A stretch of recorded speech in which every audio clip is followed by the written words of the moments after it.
Malvern Analytical for the past 30 years in Malaysia as well as Brunei.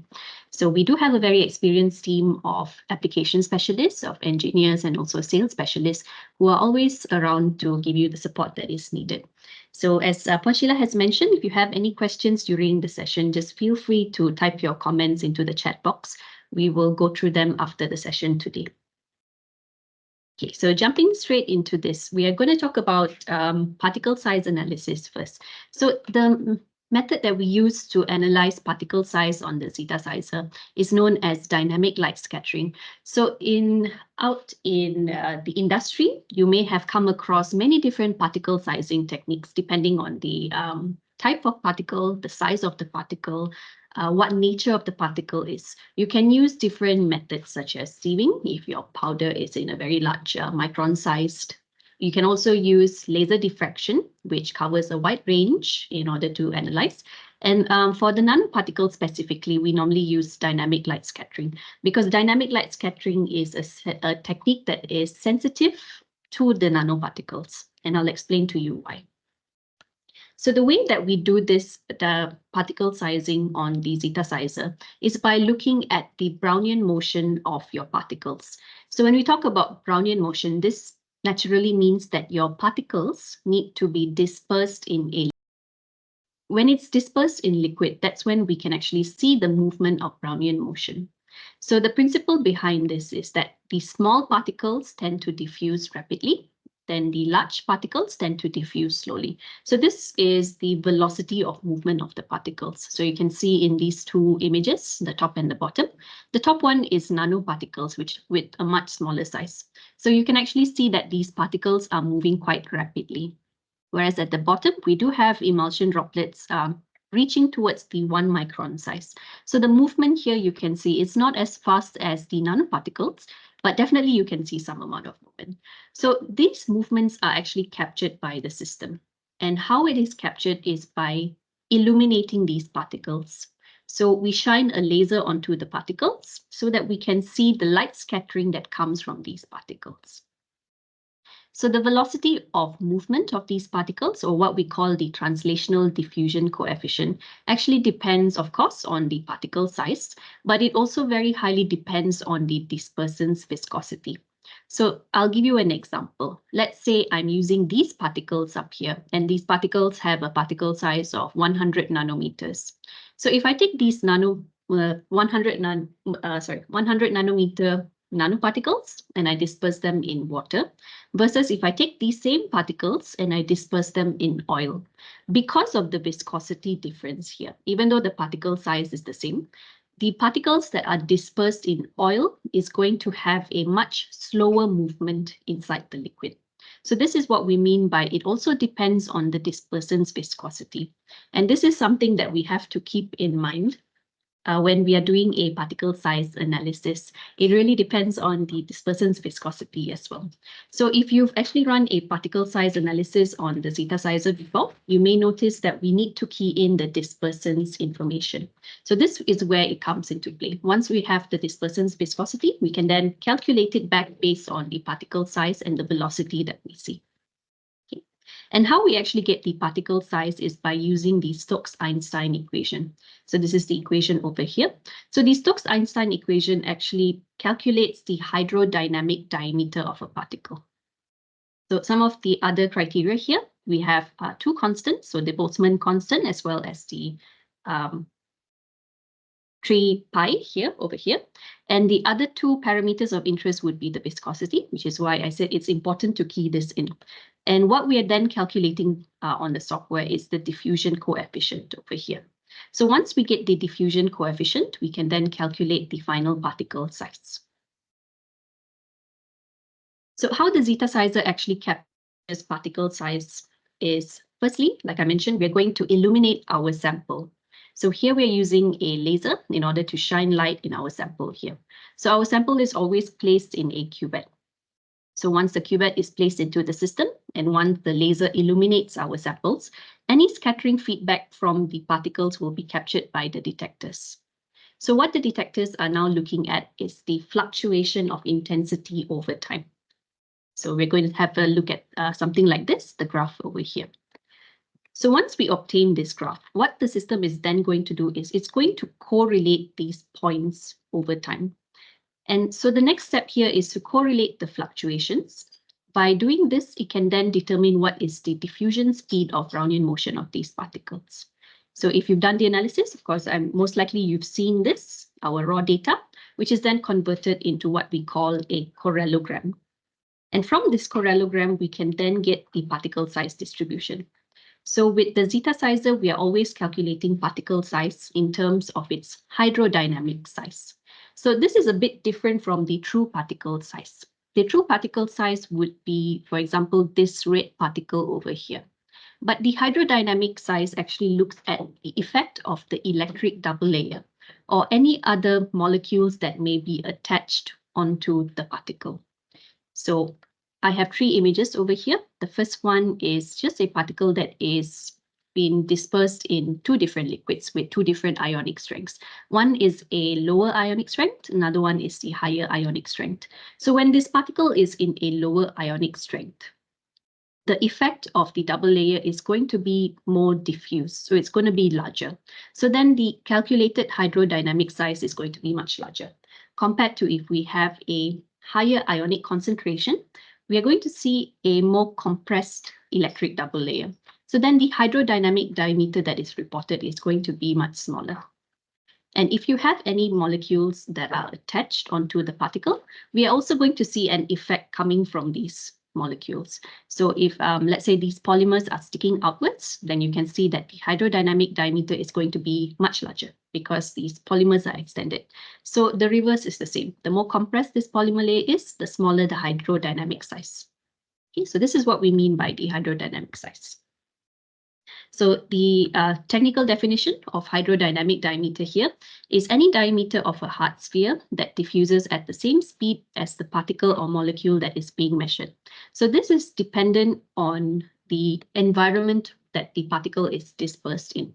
So that is including the ionic strength here. We're also going to be looking at any surface structure modifications that are on the particle. And another thing that is important is the particle's shape itself. So when we do dynamic light scattering, we are always assuming that we have a spherical particle. So if your particles are very close to spherical in shape, then this is good news. Then you're going to get pretty accurate results. But the further it deviates from that spherical shape, the more challenging an analysis can be. So if you're dealing with particles like carbon nanotubes, anything that is quite cylindrical in shape, you may sometimes get two peaks in your distribution. And this actually comes from the way that the sample diffuses. So I'm just going to do a bit of drawing over here. So let's say you have a particle that is quite rod-like in shape. So when this particle starts to move or disperse, it can move in two directions. It can move this way, and it can also move downwards this way. Okay, so when it starts to move in this direction, the movement is going to be much faster because it's a smaller surface area. But if it starts moving towards the bottom, we're going to see a much slower velocity of movement. So in the end, what happens is when we look at our graph, we may get a distribution that looks something like this, a bimodal distribution. And this actually comes from the slower movement from this end. And this peak here comes from the larger movement at this end. So this is quite common with these kind of particles. Okay, so coming into some of the suitable samples that should be used with the Malvern Zeta sizer. So for those of you who are not aware, the particle size range for the Malvern Zeta sizer nano is 0.3 nanometers up to 10 microns in size. The concentration that the Malvern Zeta sizer can take is pretty high compared to a lot of instruments out there, but generally it is about 0.1% weight per volume. But this highly depends on the material as well as the size of the particle. So I also have another slide explaining to you on how you can determine what is the best concentration for your sample. So the ideal samples to be used on the Zeta sizer are anything that has been dispersed. So any solid liquid dispersions or even emulsion samples. So particles also come in various different shapes and sizes. So you can see three different images over here. So this one can be considered pretty spherical particles, but the problem here is that everything is aggregated together. the one on the bottom right over here, this is an emulsion sample, and usually emulsion samples are perfectly spherical. And on this side over here, bottom left, you can see that this is quite a complicated sample to measure. So we can expect to have some challenges with this kind of a sample. Not the best sample to measure on the Zeta sizer, but it's still doable. Next, in terms of particle polydispersity. So the ideal sample again would be something that is monodispersed or has a very low polydispersity. The reason for this is because DLS as a technique itself, it is not the most sensitive when it comes to detecting multiple populations, because here we are relying on the average Brownian motion of the particles. So the further the deviation is, the less sensitive this technique is going to be.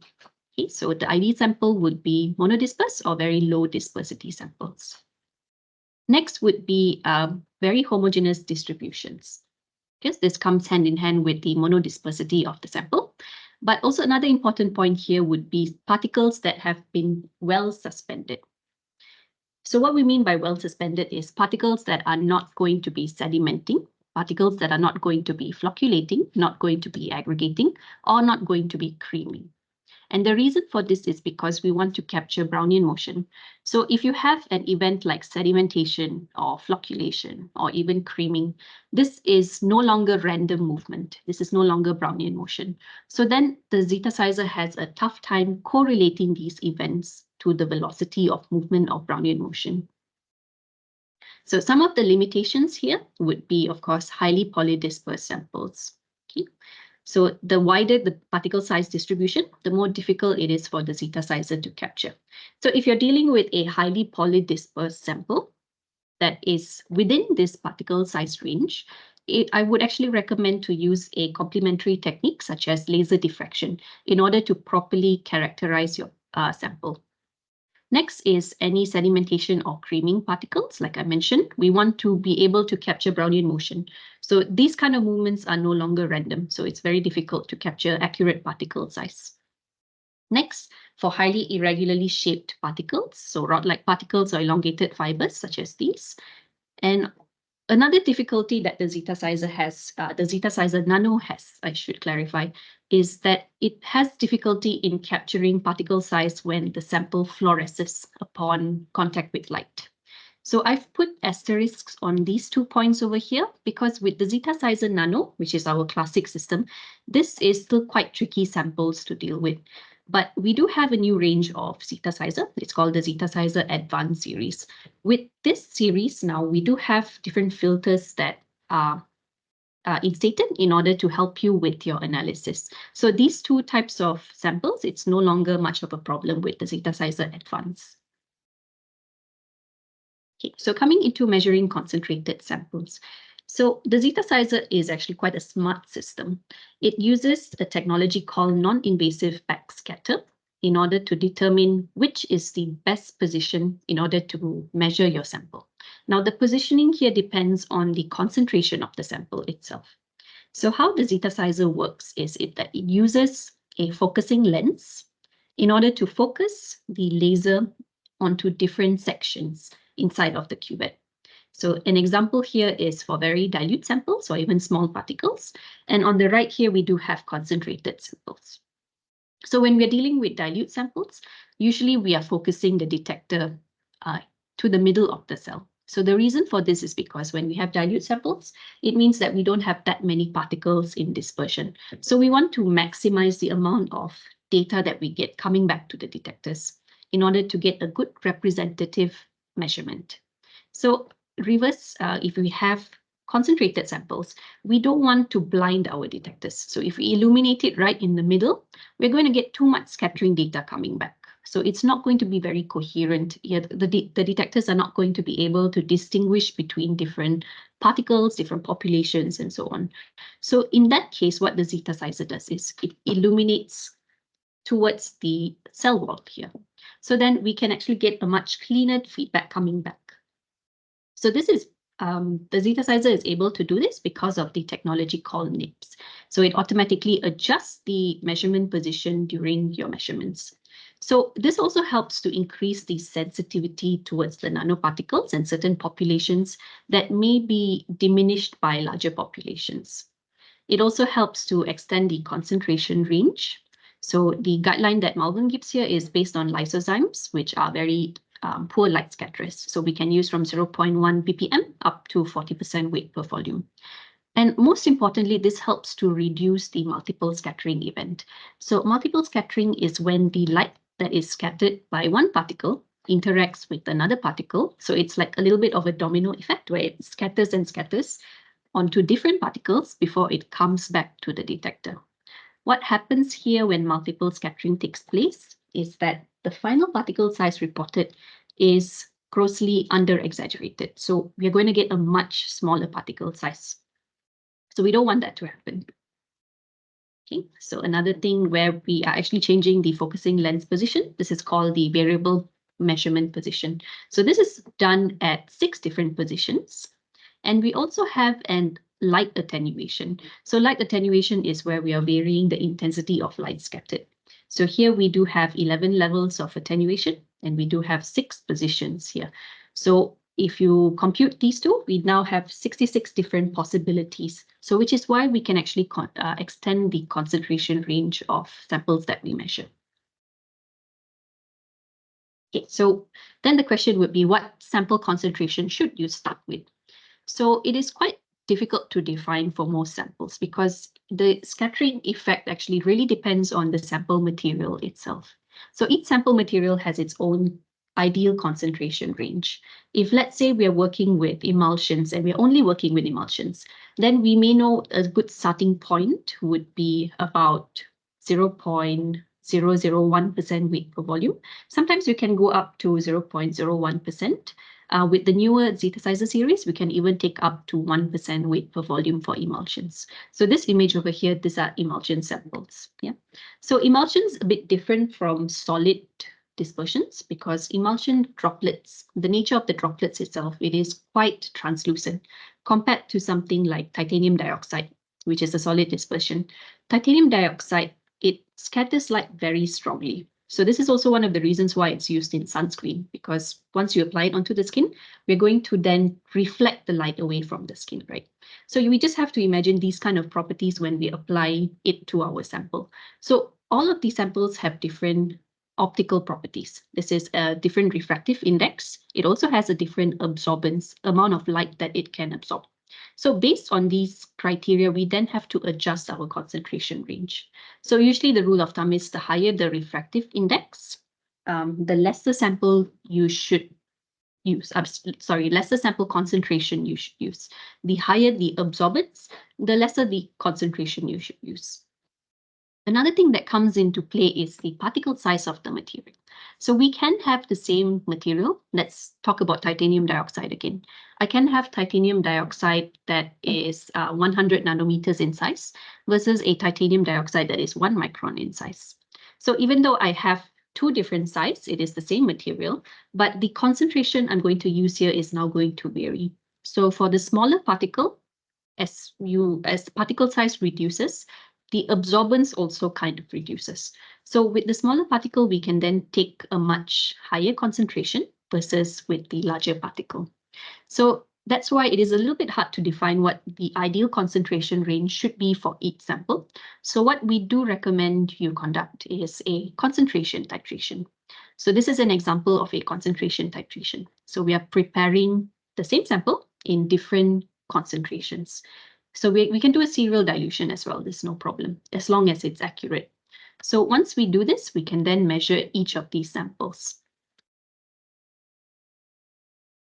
So the objective of doing this concentration titration then would be to see at which point multiple scattering starts to take place. So multiple scattering takes place when the particle size suddenly starts to reduce. Even though it's the same sample, it's the same size. So in this example here, we're doing that concentration titration. So you can see that within this range, from 0.0001% up to 0.05%, the particle size is quite steady. So any variation here is just quite common with any measurement. So this is normal variation between measurements, right? But once we hit a much higher concentration here of 0.5%, you can suddenly see that the particle size dips.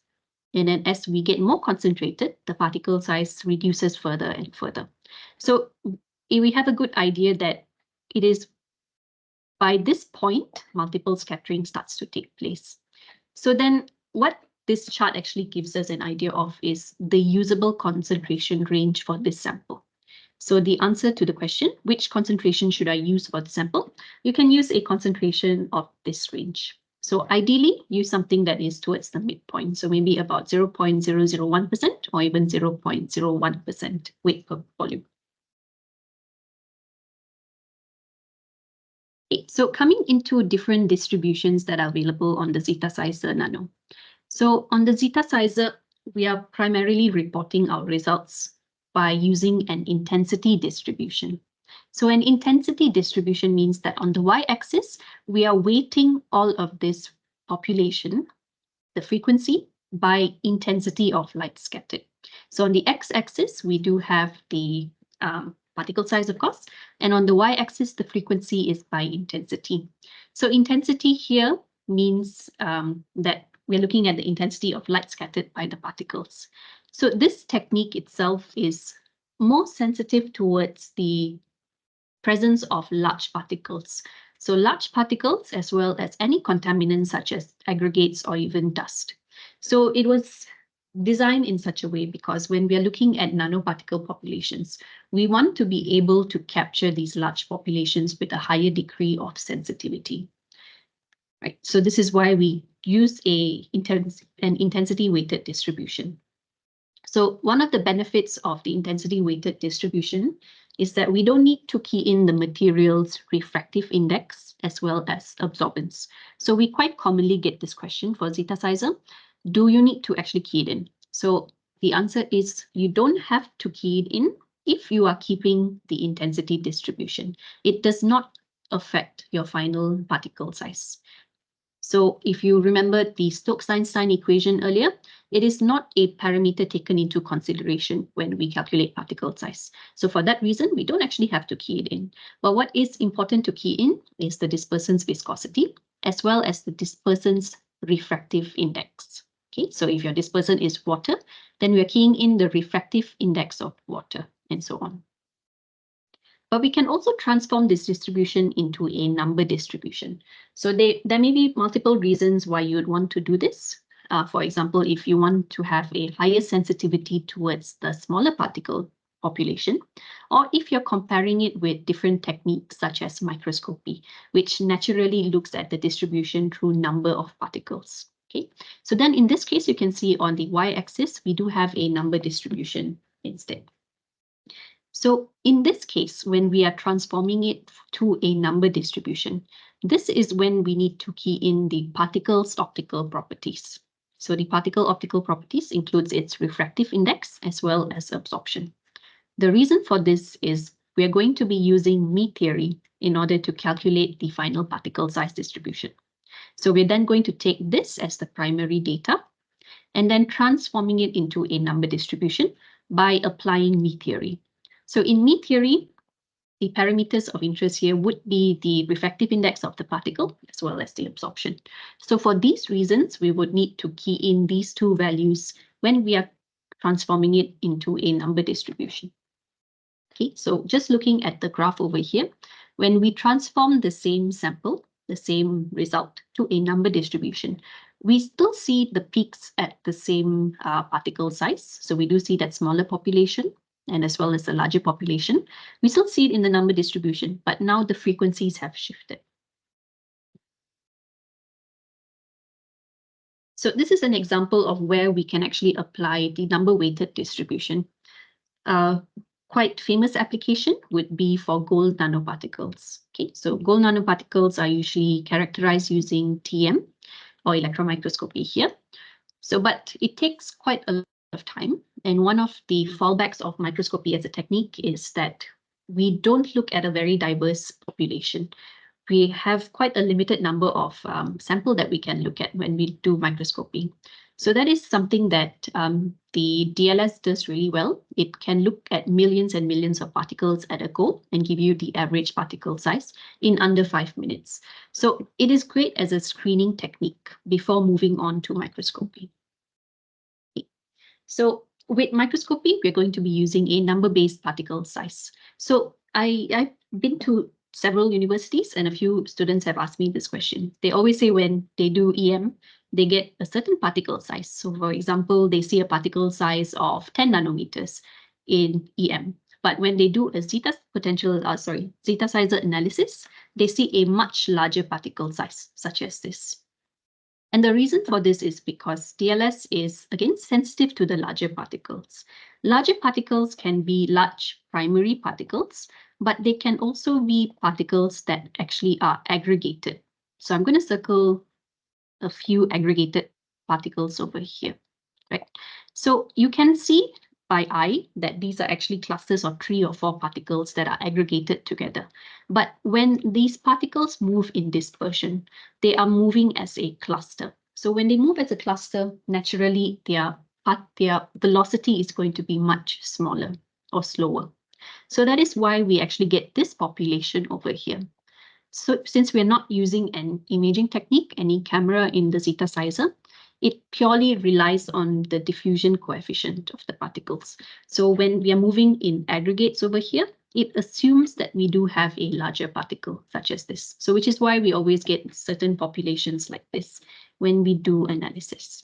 So in order to account for these aggregates, what we can do is we can transform the distribution into a number distribution. So once this is done, you can see the graph at the bottom here. Now this is already the same as what we see in microscopy.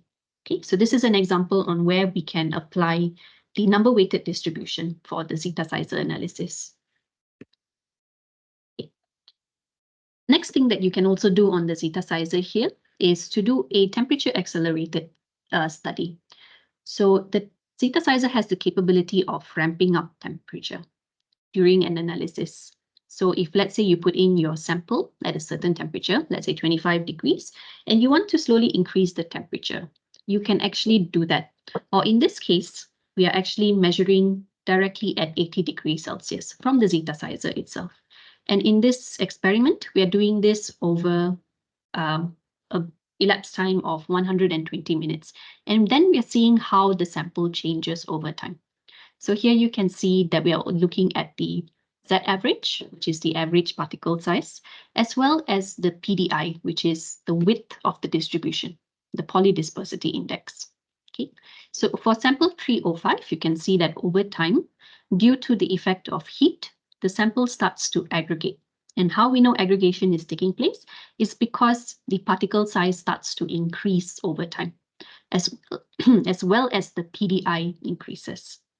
Whereas for sample 803 over here, you can see that throughout the experiment, and this was run for 300 minutes, the particle size stayed stable.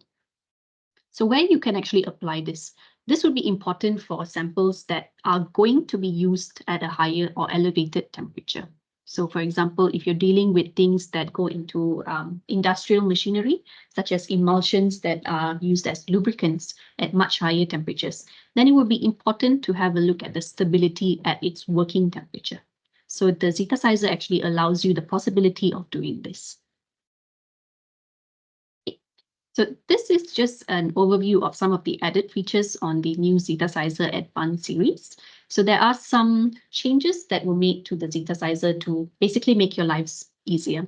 So one of it is the adaptive correlation. So with adaptive correlation, we can now get much faster, more representative data when we make measurements. So we also have minimal skewing towards any dust or aggregates. So this is an algorithm that is applied in order to capture what events actually happen in a steady state versus those transient events. So you may have noticed that sometimes a measurement can suddenly start to increase the number of subruns.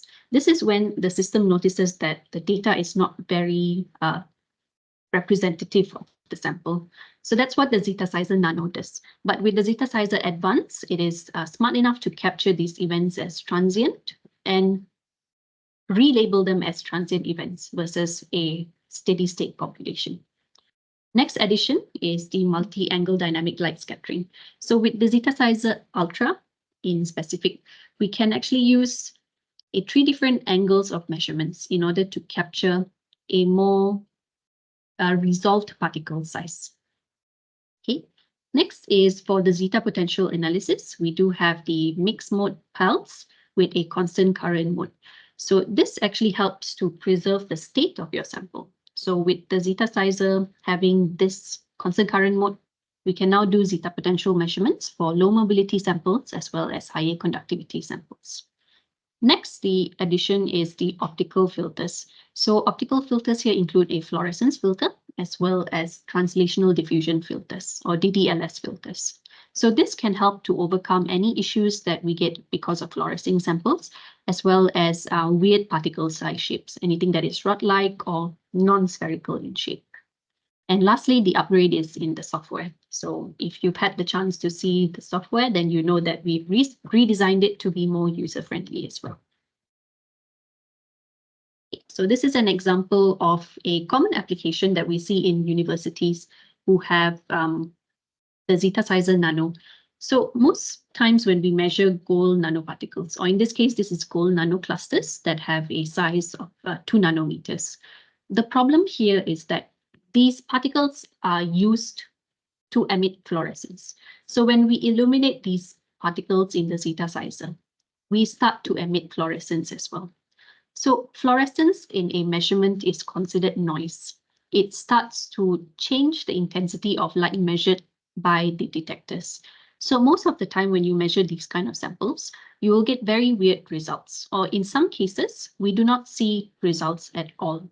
So in this case here, there should be a particle size distribution, but here we are unable to capture anything. And the reason for this is because the Zeta sizer or the detectors, they are unable to establish a correlation between the movement of the particles.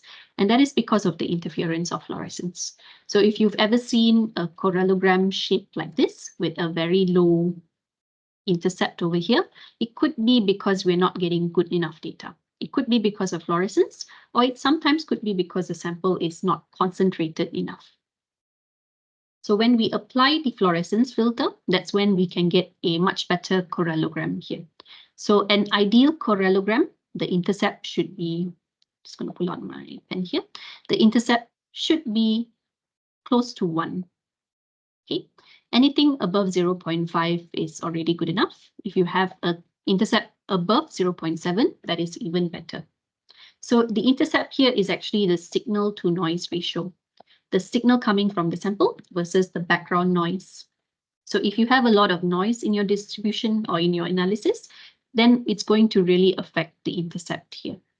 So if we can get a good intercept, we can get very reliable data. So this is the same sample when we apply the fluorescence filter, and now we can get the particle size distribution. Okay, so same as the earlier case, it is going to show you the aggregated material as well. So if you want to get the single population of interest, then we have to transform this into a number distribution. Okay.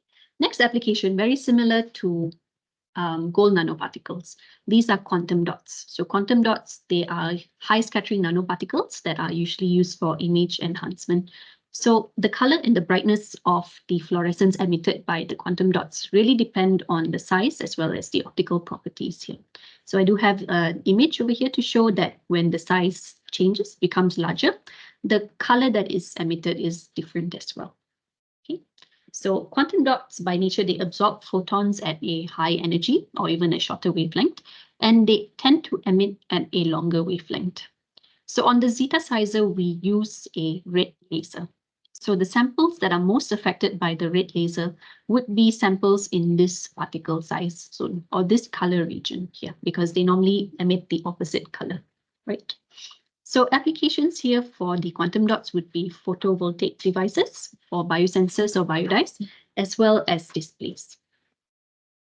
Okay. So it can be challenging to measure these fluorescing samples by DLS because of the photons that are emitted by the fluorophore. So same as the gold nanoparticles, when we do a particle size analysis, we can apply the fluorescence filter. So in this example here, we are now characterizing these quantum dots using by looking at the particle concentration. So when you're synthesizing certain nanoparticles, you may want to quickly screen and see what the concentration is. So this feature now is available on the Zeta Sizer Advanced. So that is something that we can do now. We can look at the population and what exactly its concentration in the whole sample would be. Okay, so this sample in particular, this is a Q dot that was synthesized from biowaste. It emits a bluish green glow. And this student is from a different university that had the Zeta sizer nano, and she was having difficulty getting any particle size information. So that's when we supported her. We did the analysis for her, and we managed to get a good size distribution. Okay. Another example on quantum dots here. So this example here talks about the hydrodynamic diameter of quantum dots. So in some cases, quantum dots are coated with certain molecules in order to improve its stability. This is something that we call steric stabilization. So during the zeta potential session, I will talk a little bit more about it. So once the stability of these quantum dots are improved, it actually improves the optical efficiency as well. Because again, the fluorescence is actually determined by the particle size. So once these particles start to aggregate and form clusters, the performance of these quantum dots starts to change as well. Okay. It also helps to control the growth of the Q dots to prevent any aggregation, as well as to promote better dispersion. So with DLS, what we are measuring again is the hydrodynamic diameter. So for quantum dots to operate at its best, it should ideally be a monodisperse distribution. Monodisperse means we only see one peak. We don't want to see multiple populations there. That means that your quantum dots would be most efficient in this state. Because if you have a multiple population quantum dot, it starts to hinder its performance. So in this example here, we do have the quantum dots as it's carboxylated, as well as quantum dots that are pegylated.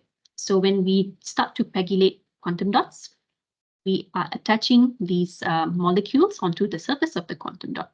So what actually happens here now is that the particle size is going to be much larger compared to what we generally expect with quantum dots. So over here in the curves, you can see that with different conditions, different carboxylation, pegylation at different concentrations, we can see that it does have an effect on the final hydrodynamic diameter of the quantum dot. But the true core quantum dot particle itself remains unchanged. So this is important information to find out as well, because with changes that we make to our particles, we do want to see what the effect is on particle size, as it is an indication of the performance of the material. Next example is ferrofluids. So these are magnetic nanoparticles that have been dispersed into a carrier fluid. So what I understand from ferrofluids is that the usual way of characterization is via TEM, but sometimes TEM does not give the whole picture. And the reason for this is because when we start to do sample preparation, if it is not ideal, we actually do not see the state of dispersion of the ferrofluids. So that's where the Zeta sizer comes into play. We can actually see how these ferrofluids are naturally arranged as it is in its dispersion form. So some of the industrial applications for ferrofluids here, it is to be used as magnetic seals in motors. It can be used as inks for bank checks. It is also sometimes used in the biomedical applications, such as for MRI contrast media, as well as cancer therapeutic agents. So because of this issue that we face with TEM here, DLS is sometimes the preferred technique in order to do particle sizing with ferrofluids. But the problem here, of course, is because they are magnetic, they tend to aggregate and they do sediment over time due to the high van der Waals attractive forces. So this is important behavior to capture as well. And this is something that we can capture with DLS. Okay, because imagine if you have this as a sample, and if you're going to be using this in a patient for MRI, and it starts to aggregate and sediment, it can be quite fatal for the patient itself. So that's why it is important when we are looking at this particular type of sample to look at it in its state of dispersion. So that is what we are doing with the synthesizer.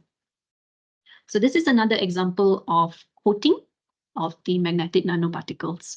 So the top here is a distribution of its kind of true particle size, or when it's dispersed with a very high ionic phase versus the particle when it is already coated with oleic acid. Okay, so this is a steric stabilization mechanism. So when we are comparing these two graphs over here, you can see that the particle size has now become larger. So again, important to remember that this is the hydrodynamic diameter. It has become larger. Another thing that has increased is the polydispersity. So polydispersity is the width of the distribution. Okay, so width of the distribution would be from this point to this point over here. So you can see that the width of the distribution has now increased quite significantly as well. Okay, another thing that happened is that the distribution has now become bimodal. We can kind of see two peaks over here, two modes. So that's why we call this a bimodal distribution. So this is in its state of dispersion again. So if we do this in microscopy, we may miss out this information. So this is important information to know for these kind of samples. Okay, so coming to the end of the particle size session. So these are some of the accessories that you can use for analysis in the Zeta sizer. So we do have the standard plastic cuvette as well as the standard glass cuvette. So these two are NIPS capable, meaning that when you put in a sample, it will automatically determine the position, the suitable position of measurement for you. It is available with these two cell types. For these two at the bottom here, we can also do particle sizing, but it is no longer NIPS capable, meaning that when you measure the sample, it has to be at a very, very, very low concentration to begin with. Okay, so this one actually is a zeta potential cell. So the reason we put this here as a sizing cell is because sometimes you want to do a size measurement, proceed with a zeta potential measurement. So this is just here to show you that you can set it up as a method. You can do a size measurement followed directly by a zeta potential measurement. Okay. And this one over here, this is a low volume cuvette. This is using a quartz glass cuvette here. So this one is, of course, actually these two over here, these two are reusable. So this is meant for samples of very, very low volume. So precious kind of samples that you can't really spare that much volume of. So the minimum volume that this can take is 12 microliters here.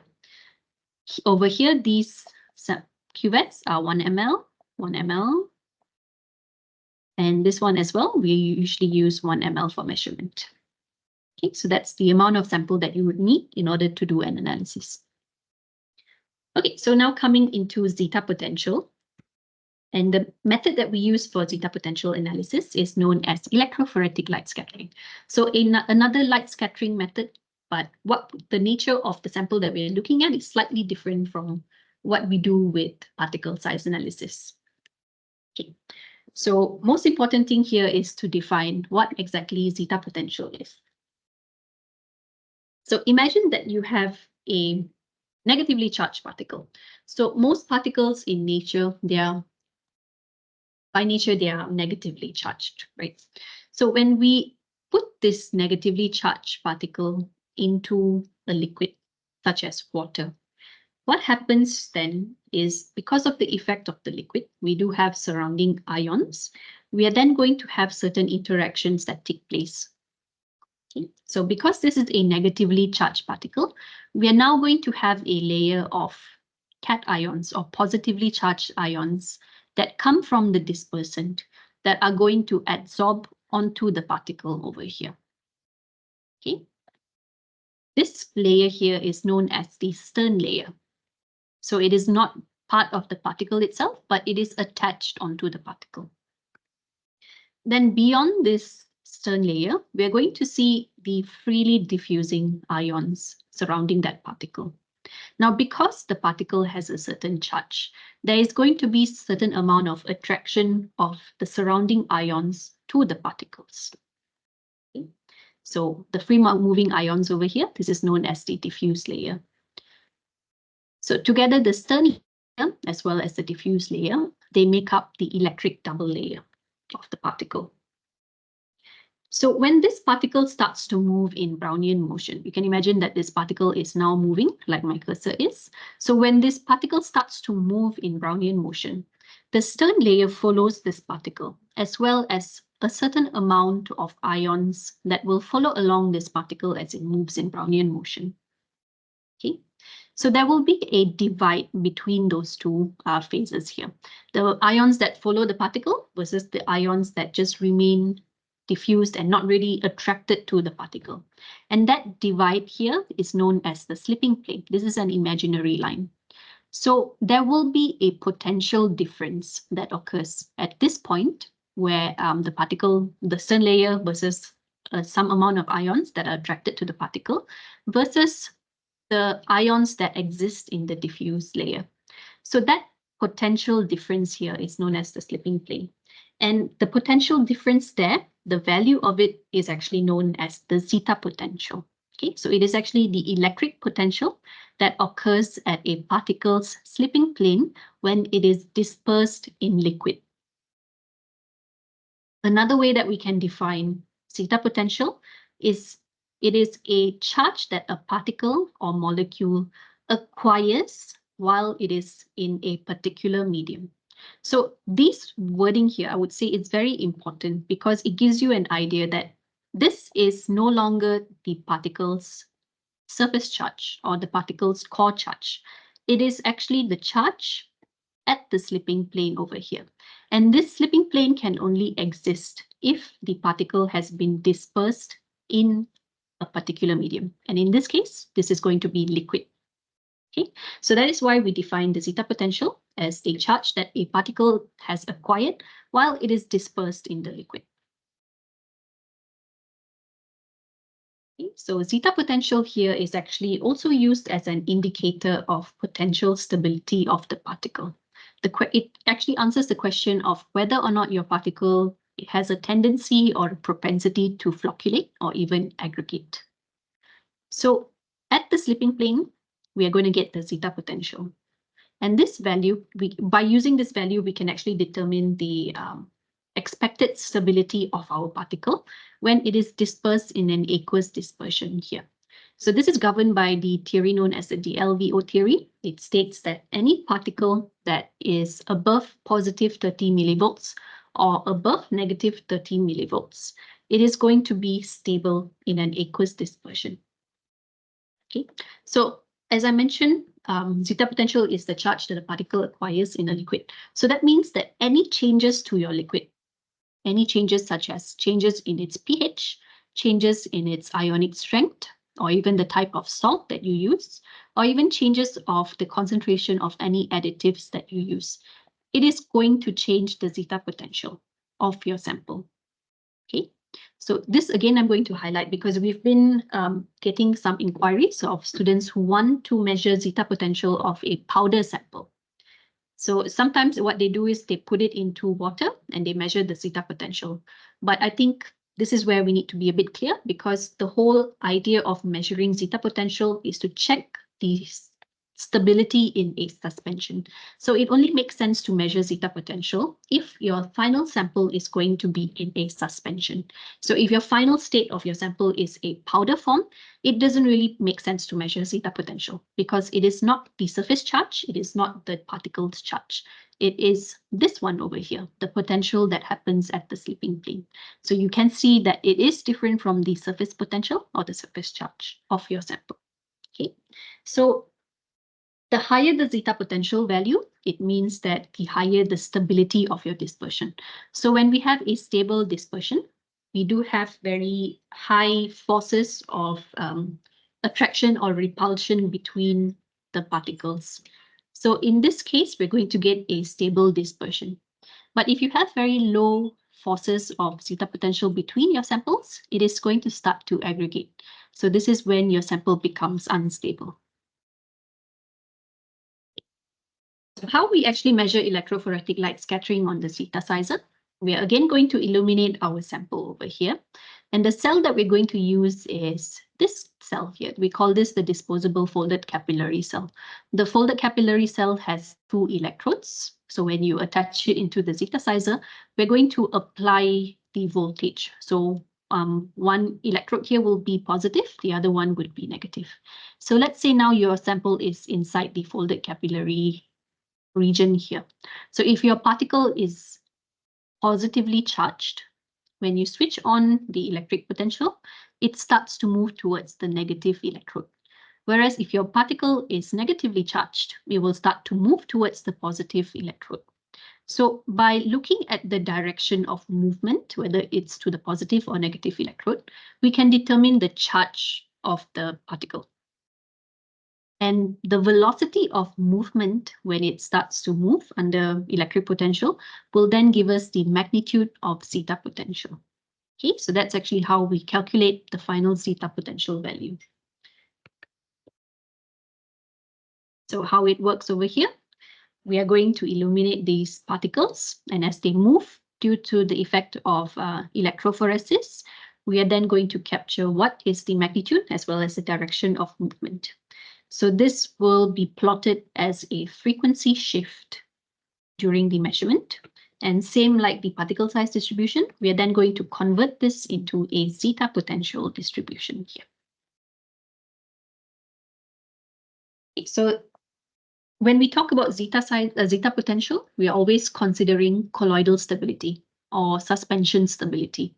So there are actually two mechanisms that we can actually use to maintain colloidal stability. The way that we do this with zeta potential is by changing the electrostatic stability. So in this case, we are controlling zeta potential as the parameter. This is a reversible stabilization mechanism. It may only require a change in the pH or even ionic concentration. So we're just playing with the ions or forces that surround that particle in order to electrostatically stabilize the particle. But we can also do a steric stabilization. So this is like the example of quantum dots that I shared earlier, or even the ferrofluids that I shared earlier. This is where electrostatic may not be the best way, or it is quite difficult to change the nature of the dispersant. So in those cases, you may want to attach molecules onto the particle. So it is quite a simple way to do this, but there are quite limited options in what you can do. This kind of stabilization is also irreversible, but this is in a way good news. When it's irreversible, it means that stability long-term is not a problem. Whereas with zeta potential electrostatic forces can actually change over time. So even if you leave your sample there for 6 months, if you measure your sample again, your zeta potential may have changed. Okay?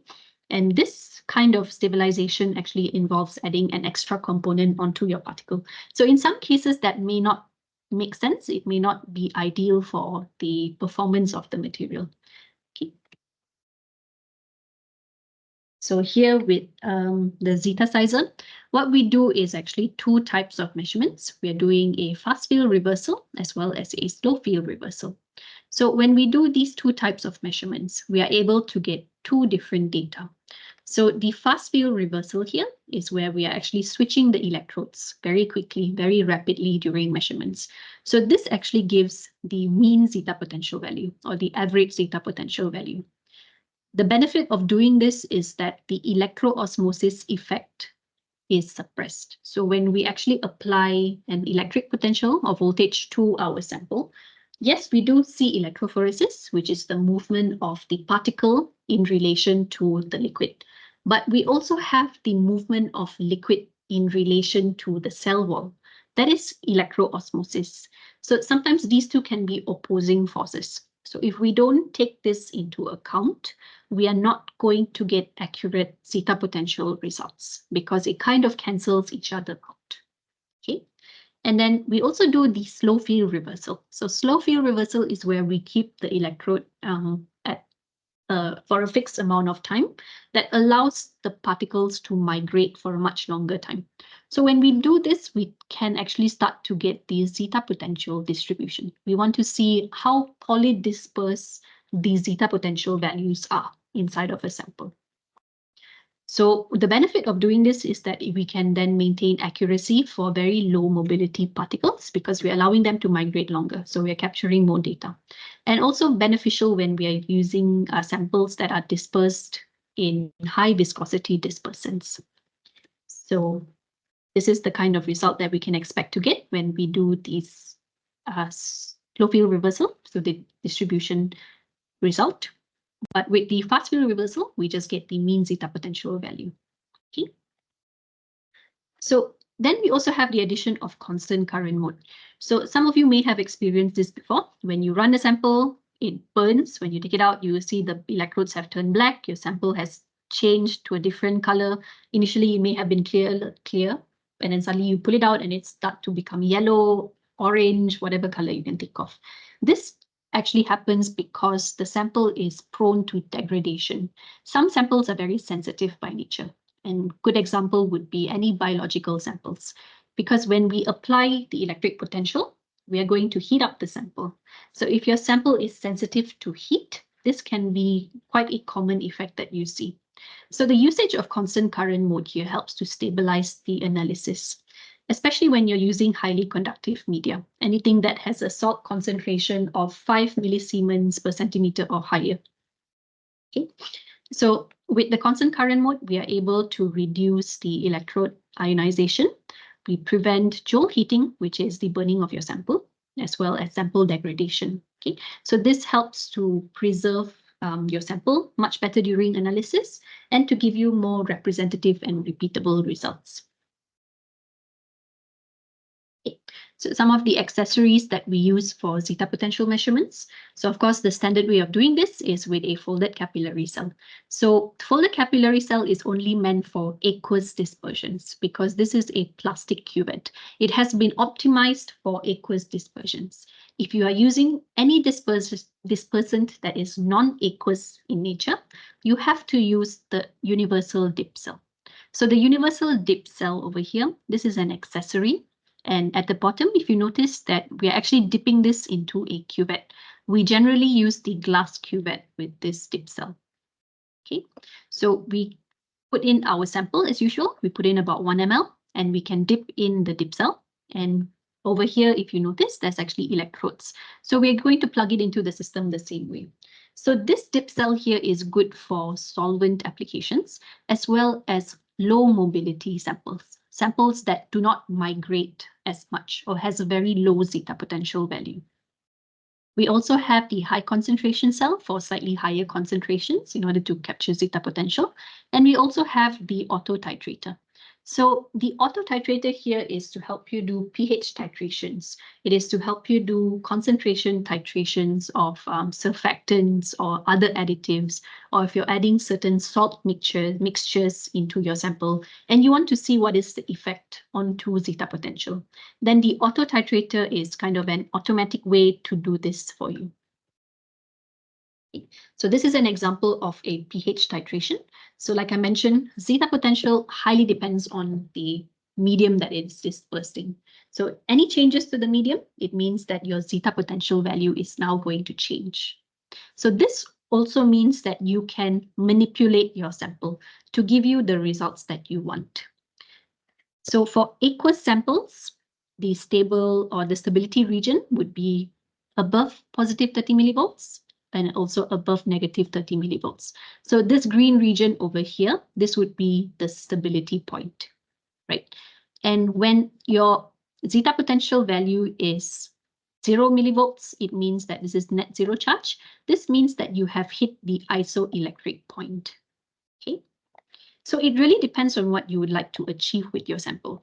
If your aim is to stabilize your sample by doing a pH titration such as this, you know that at what pH your sample would be stable. So for this sample, it would be anything below 4 pH of 4 or anything above neutral pH. This would be the stability region for this sample. Anything that is in between pH of 4 to pH of 7 would mean that you would get an unstable dispersion. So it will be something like this. You would start to see clusters. Sometimes in certain industries, this would be the objective. So for example, when you want to coagulate something like to create latex gloves, for example, or if you're in wastewater treatment, you would want to coagulate and sediment out these aggregates. So that's when the isoelectric point starts to become the parameter of interest. So by doing this pH titration, you can also determine what the isoelectric point is. Okay. So this example here is using the, sorry, I'm just going to sip a little bit of water. So in this example here, we are using the universal dip cell. in order to find a suitable dispersant for carbon black. So carbon black is quite notoriously famous for not being easy to disperse. When you put it in water, it clusters up and it's quite a pain in order to get it to disperse. So in certain industries, they do need to get particles in its primary state. So instead of aggregates. So this is one of the ways that you can find a suitable dispersant for your sample. So in this case over here, we are taking the same sample carbon black, but we are dispersing it in different dispersants. And we're doing this in kind of a more scientific method. So just instead of looking at the just the name of the medium, we are now going to look at it in terms of its dielectric constant. Okay, so they've arranged this here according to increasing dielectric constant. We are then looking at the particle size as well as zeta potential value. Now, just a short note that when you do zeta potential measurements, it is highly recommended that you also look at the particle size because it gives you an idea of the state of dispersion of your particles. Okay. So in this graph over here, you can see the plot of the particle size as well as the zeta potential values. Okay, so when you look at this table over here, as the dielectric constant starts to increase, you can see that the particle size starts to decrease. Okay, and the resulting zeta potential, it initially starts off as a positive zeta potential value and becomes more and more negative as the dielectric constant starts to increase. But one interesting thing to note here is that as the dielectric constant increases beyond 21, the zeta potential value becomes more and more positive. Yeah, so it's very different for different types of samples, which is why we highly recommend when you are starting off with formulations, always try to do something like this because you can never predict what exactly is taking place in your sample. But just looking at these values over here, you can see that the stability dividing point of -30, anything above this region would be considered quite a stable dispersion, right? And so the samples that are not stable is anything that has been dispersed in a medium that has a dielectric constant of lesser than 7. So anything more than 7, you can see that the zeta potential is much higher, but also important that the particle size is kind of in a steady state. So it's not really fluctuating that much. It is not a very large size. Instead, it's actually showing the primary particle size of carbon black here. Okay, so this gives you an idea that yes, the particles are in a fully dispersed state. So there's very little or no aggregation that is taking place. Okay, so this one is an example of aggregation in unstable samples. So this was done in our lab. This is actually a comparison of a good versus a bad formulation. And this is for a glove industry customer.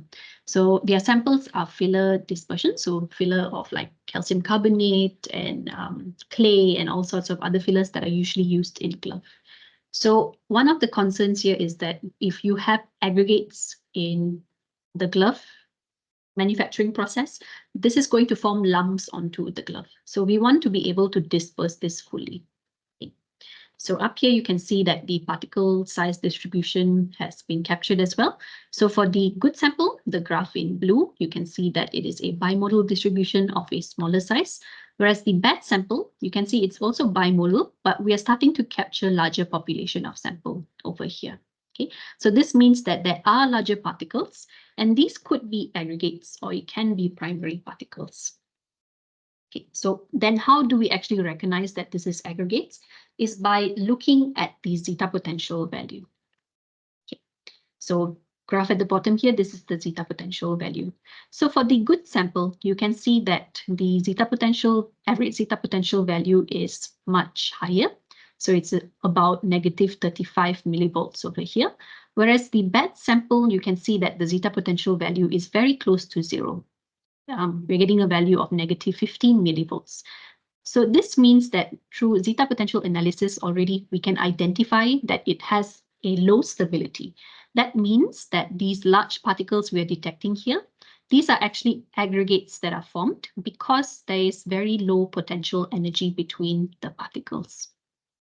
Okay, so by using zeta potential as well as particle size, we are able to identify the instability. So if you are formulating, you're a formulator, you want to increase the stability of your dispersion here, then you will have to make changes to your dispersion itself to improve its stability. Okay. So another interesting example here, this is for emulsion droplets. So generally, when we change particle size of a solid dispersion, if we are not making any changes to the dispersion itself, zeta potential should by nature remain unchanged. But this is a bit different with emulsion. So emulsion droplets, when we start to reduce the particle size, we are now breaking down oil droplets. And we are now changing the arrangement of surfactants that help to keep these emulsions in place. So when we start to reduce the size of emulsion, we are then going to see a change to the zeta potential as well. So in this experiment over here, this also was done in our lab, we are using ultrasonication in order to prepare an emulsion sample. So we have two curves over here. The first one is when we ultrasonicated for 5 minutes, and the blue one is when we ultrasonicated for 10 minutes. So you can see that with the higher ultrasonication time, we are able to achieve a smaller distribution. So we get a smaller average particle size, but we are also getting a more narrow distribution. So you can see the polydispersity index for the 10-minute case here, we're getting a much more narrow distribution. So this is ideal for an emulsion sample because it is going to keep it in its emulsion form for a much longer time. So then you also look at the resulting effect to zeta potential. So you can see with the 5 minutes, it's not quite reached the stability divide line here of negative 2 millivolts. But when we sonicate it for 10 minutes, then we see that, yes, we are now in the stability region. Okay, so this is showing you the effect of the sample preparation or the sonication in order to create the emulsion actually plays a role in the eventual stability and performance of the emulsion. Okay, so just to summarize what we've discussed today, I know there was a lot of information, it was an information dump, but just to summarize and to give you ideas on how you can actually use the zeta sizer when you are researching your samples. So the two main things that we do on the zeta sizer, of course, is particle size analysis, as well as zeta potential analysis. So zeta potential is a way to assess the ionic stability of a sample while it is in a dispersion. So just from these two here, we can do a multitude of different experiments. So this is a list, not conclusive, but quite comprehensive, I would say. So the first thing that we can do here is to study aggregation. So study any aggregating behavior of your sample. This can be done by changing the temperature. So some particles start to aggregate over time because of temperature changes. A good example would be protein. So it starts to denature as it becomes 40 degrees and above. Sometimes latex tends to show this as well. Or if your sample is going to be used at different temperature conditions, then it would be good to change the temperature to see the effect. We can also study aggregation that naturally takes place over time. We can study aggregation that takes place due to pH changes, and also by changing the concentrations or even the types of additives and see how that improves or actually affects your dispersion. Next is to make comparisons between different formulations. So if you are formulating, then you naturally are going to be using different pH or different additives. So then you can look at the zeta potential of these different formulations and also this effect on particle size. Next, we can use it to study the concentration of any additives on and its effect on the zeta potential as well as particle size. This is what we are going to collectively call as titrations. Okay. We can also use the zeta sizer to find an appropriate dispersant or additive that gives you minimal aggregation. So this is an example like the carbon black example that I mentioned shortly a while ago. The other thing that you can do on the zeta sizer is to study critical micellar concentration or even critical coagulation concentration, the CMC or even CCC. So there are a few application notes available for critical micellar concentration. The Zetasizer is actually the only instrument on the market that is sensitive enough to capture micelles as they are starting to form. So that's why a lot of industries, a lot of pharmaceutical companies, researchers use the Zetasizer here in order to study CMC. Next, we can also determine what is the isoelectric point by looking at the zeta potential values. We can do depolarized applications. We can apply a fluorescence filter, as well as particle concentration and multi-angle dynamic light scattering. But again, this is only available on the new Zetasizer Advanced range. Okay, so if you have any samples that you are struggling with, if you're working with quantum dots, with silver nanoparticles, gold nanoparticles, all of these kind of samples emit fluorescence. It's quite tricky to make it good measurements. So you can always contact us at DKSH. We do have the Zetasizer Advanced that actually has these fluorescence filters. So if you want to do a one-off analysis with us, you can just let us know. We can provide the data to you. Okay, so that is the end of my session. I think I just ran about 5 minutes over time. Okay, thank you very much, Miss Ash, for the very informative information shared with us today. So we will proceed with the equipment demo for about 15 to 20 minutes by Madam Faiza, and then we will proceed with the Q&A session. So if you have any question, please drop the question at the meeting chat, so we can proceed with the Q&A session. So right now I will invite Madam Faiza to share with us on the equipment demonstration that usually we do it in CAL. So, Madam Faiza, are you ready? Yes. Okay. You would like to share the screen, right? Okay. Okay, you see the video? Yes. Okay. Okay, Assalamualaikum and good morning everyone. Okay, my name is Faizah binti Muhammad Isa. I'm from CAL department. Okay, today I would like to demo equipment demonstration for particle size analyzer in CAL. Okay, in CAL we have a Malvern particle size analyzer, specifically the Zeta Sizo Nano ZSP model. As per picture, okay, this equipment is capable of performing particle size analysis and zeta potential analysis.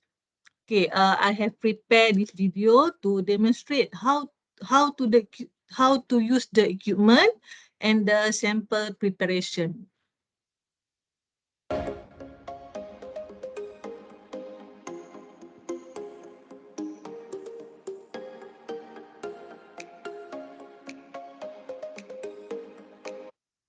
Okay, the objective equipment enable accurate and reliable categorization of particle size distribution to support research, development, and quality assurance activities.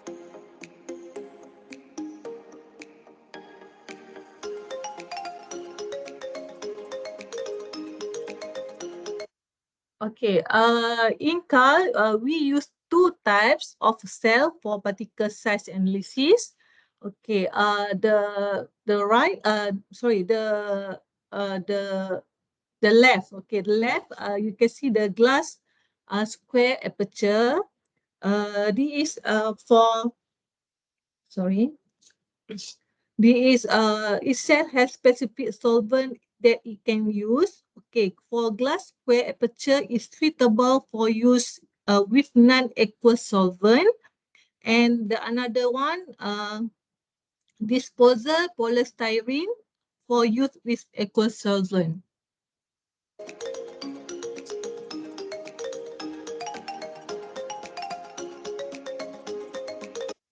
Okay, this is for zeta potential. We use two types also, folded capillary cell and universal deep cell. If cell has a specific sample that it can use. The folded capillary cell is suitable for use with aqueous solvent, and the universal deep cell is suitable for non-aqueous solvent.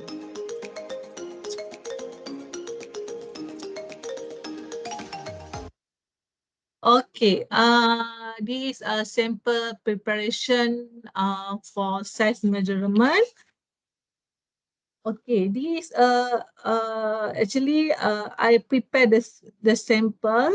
Okay, during preparation, avoid overfilling the cell. Minimum sample for volume around 1 ml. Allow the sample to flow smoothly down the inside of the cell while ensuring that no bubble form. Okay, you can see my video demonstrate.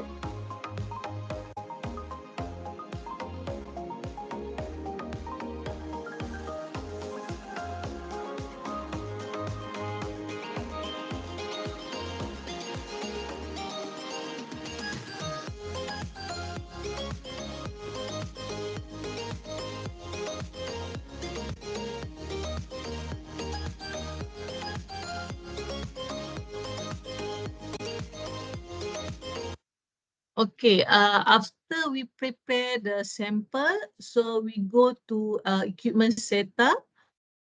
Okay, equipment setup, we use Zeta Saddler Malvern software. Firstly, we need create a new measurement file and standard operating procedure for the 4 particle size. Several important details to include when creating SOP are the refractive index, value of the sample, and then the person used. Okay, this is the video how I create the setup for the particle size analysis.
Okay, this for demo for particle size. Okay, the next I prepared a video for sample preparation for zeta potential analysis. Okay, minimum sample volume around 0.75 ml. Similar to the particle size sample preparation, ensure that no bubbles form in the cell when injecting the sample.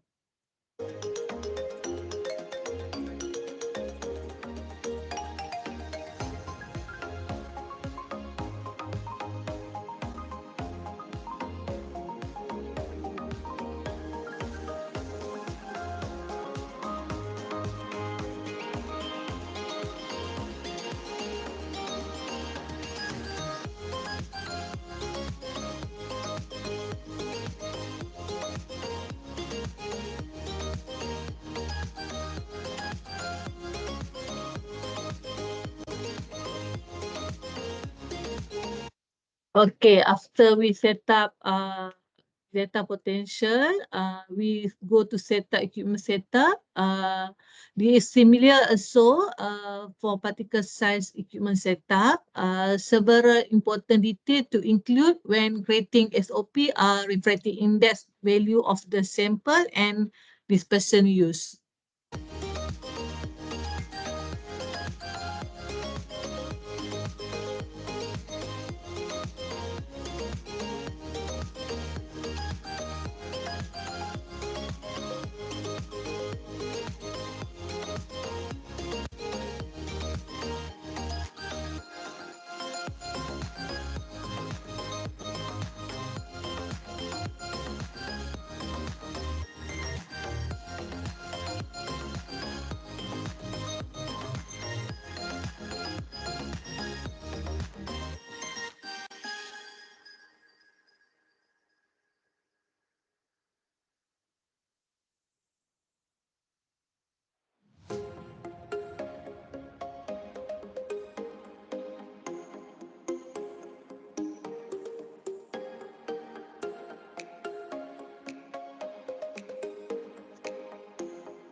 Okay, this the last part, equipment result for particle size. Okay, in particle size analysis, the equipment can provide record view, intensity PSD, volume PSD, saturation report, parallelogram, cumulative feeds, distribution feed. Actually, this is the result you can get from particle size analysis.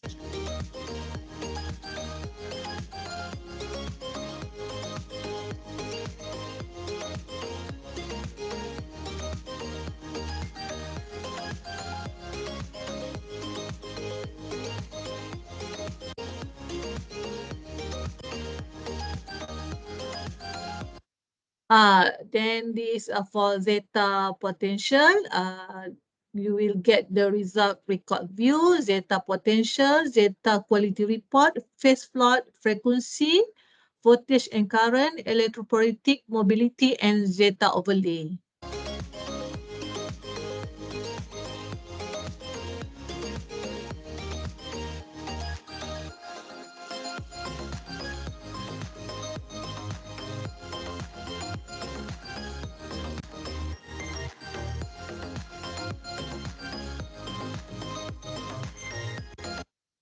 Okay, for your information, this is the same demonstration for the equipment and also the sample preparation. Okay, for your information, the result on the analysis will be exported from the Malvern Zeta Sizer software to Excel. Usually, I will email the result through email. And then another information, the particle size and zeta potentiality will take approximately around 15 minutes, depends on the sample. And then we only accept sample in liquid form. Okay, that's all. Thank you for your attention. Thank you, Sheila. Thank you. Okay. Thank you, Madam Faiza, for the equipment demonstration. So I think Miss Ash also already answered some of the question at the comment section. So let us see. I think the first question from Kamalia. Yes, I can Okay. actually go through all of these questions as well. So I've just Okay. typed out whatever I could answer, but I would like to go Yeah. through them as well, just to explain a bit more. Okay. All right. Okay, so this one here, the relevance of polydispersity index, does it need to be 1 for the result to be acceptable? So this is a good question because there is actually a limit to the polydispersity that we can measure on the Zeta sizer. So polydispersity is a value that has no magnitude. So it runs from 0 up to 1. 0 means very monodisperse. 1 means very polydisperse. So when you do a Zeta sizer analysis or any other DLS analysis, you cannot use a sample that has a polydispersity of more than 0.7. So this means that it is already too widely distributed in order to be measured by DLS as a technique. Okay, so if your polydispersity is very close to 1, I would suggest you to switch over to a different method that has a higher resolution for multiple populations, such as laser diffraction. That would be the best method for you. Okay, so second question, stable value of zeta potential, and what does the result in zeta potential indicate? So I see that this comment was made before we went through the slides, but I would just like to re-explain. So the value of the stable value of zeta potential for an aqueous dispersion would be anything more than negative 30 millivolts or anything more than positive 30 millivolts. But this also depends on sample to sample. So of course, everything has its exclusions. So for example, if you're working with proteins, so if you get a protein and your zeta potential value is more than negative 30 millivolts, it would actually mean that there are too many negative charges and your protein actually starts to destabilize. So then in this case, the stable region for proteins is negative 15 millivolts, 1.5. Okay, so it's sample to sample. So you can get a lot of information by looking through Google Scholar for certain materials. Okay, next is how to get low polydispersed samples. So this actually comes back down to your sample preparation. So it also depends on what you want to achieve. So if you're working with quantum dots, you're working with emulsion samples, it is ideal to get a monodispersed, very low polydispersity in your sample. So if you are measuring your sample and you notice that the polydispersity is high, it actually means that your sample has not reached this state yet. So then the question is, do you want to modify your sample or do you just want to modify it for the analysis?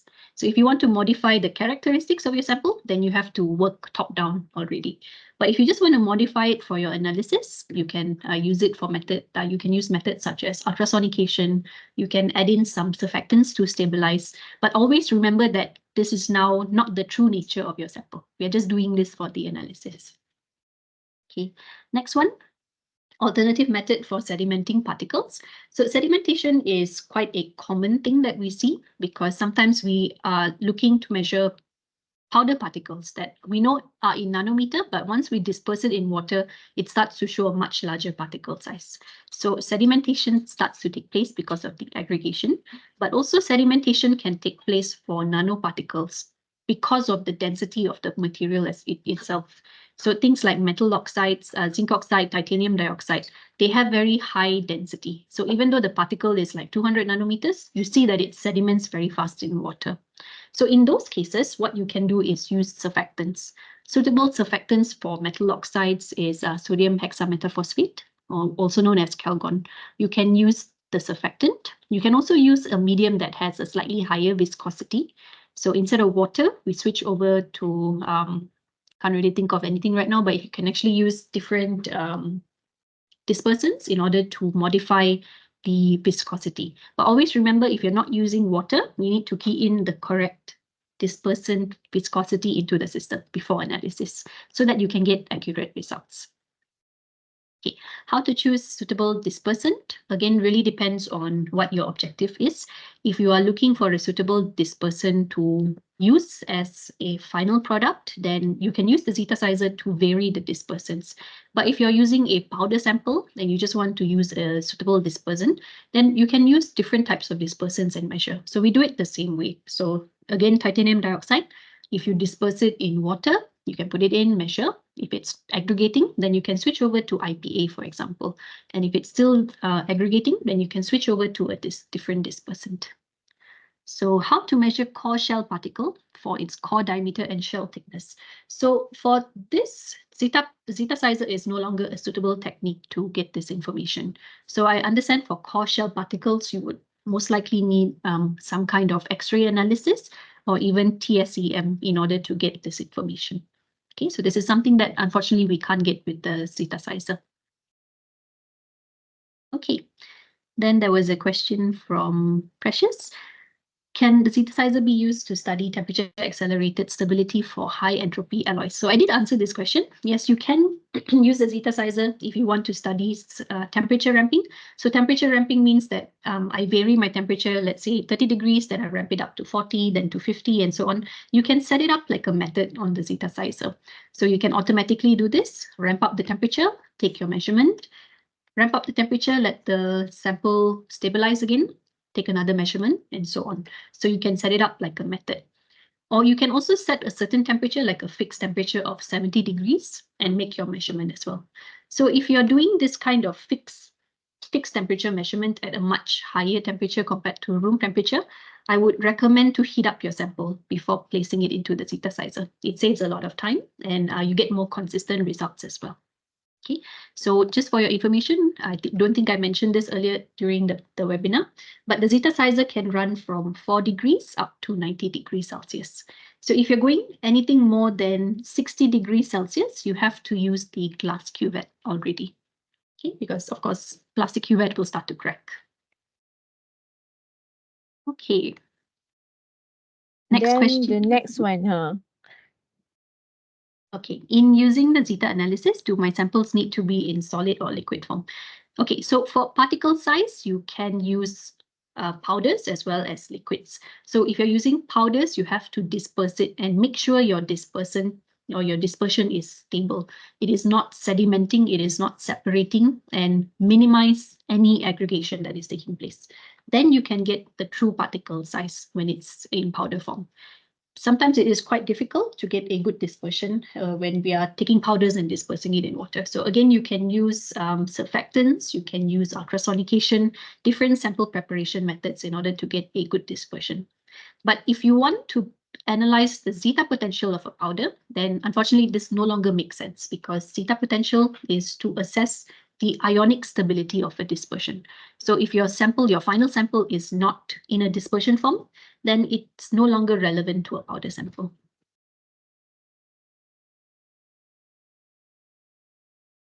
And the rest, I think you have answered it in chat section, right? Yes, I think so. Yeah. Okay, Tan, Yes. can we replace water to heavy water like deuterium oxide, DTO for analysis? I think yes, you can. So anytime that you're changing a dispersant, we do need to take into account what cell are we using. Are we using the right cell for the analysis? So for example, is the dispersant that you're using now going to be compatible with PC, polycarbonate, which is the plastic cells material, or do you need to switch over to a glass cell? Okay, so if it is possible in both of it, then yes, you can go ahead with the analysis. Then the other thing is, every time that we change the dispersant, we need to key in the dispersant's viscosity as well as refractive index. So as long as you have these details, you can actually go ahead and design the experiment in any way that you would like. Okay, and one more question, because just now you showed to us like if you have the value for absorption and refractive index, then the data will be converted from the intensity to a particle. The Number distribution. number of distribution. So does that means that if we don't provide the value, then the equipment still can provide the info in terms of intensity value, not in Okay. the number. So by default, it will show you intensity. So even if you key in or you don't key in the RI value, it will still display as intensity. It's when we want to recalculate it as a number distribution, that's where the refractive index becomes important. So let's say if I'm measuring, again, titanium dioxide, but I use the refractive index value of latex, polystyrene latex. That's the default for every measurement, right? 1.59. So if then I want to convert it to a number distribution, my number distribution is no longer going to be accurate, because the particle size that I calculated now is based on polystyrene latex instead of titanium dioxide. So in that case, if you want to convert to number and you want to get more accurate results, that's when we have to change the refractive index. But in the case where if let's say a student just wants to look at particle size in terms of intensity weight, even if they don't know the refractive index, they can still get accurate results. Right. So I guess can we have the slide, Ash? I can't share the The slides, unfortunately, but I Okay. see that Uh, this meeting has been recorded. Is it possible yeah. to share it? Yeah, okay. Then we have no For the problem with that. recorded video, we will upload it in our LMG YouTube channel. So later on, we will share the link to. Is it okay, Ash? We will share the recorded one at Yes, there's the no YouTube. problem. Yes, no problem Okay. with that. Right. So I guess that's the end of our session today. So let me share just a little bit more information for you guys. Okay, so remember like Ash did mention if you have like apa non-dispersion sample and powder, you can use laser diffraction. Okay, so in CAL, we do have actually instead of Zeta Sizer Nano ZSPM and Malvern, we do have laser scattering, but it's different brand from Horiba. So you can also utilize this for particle size analysis. And then we already done with the Q&A session. So I would like to seek everyone to provide some feedback on this webinar. So please feel free to drop the comments in the feedback form. So I will also share the link in the chat box. Okay.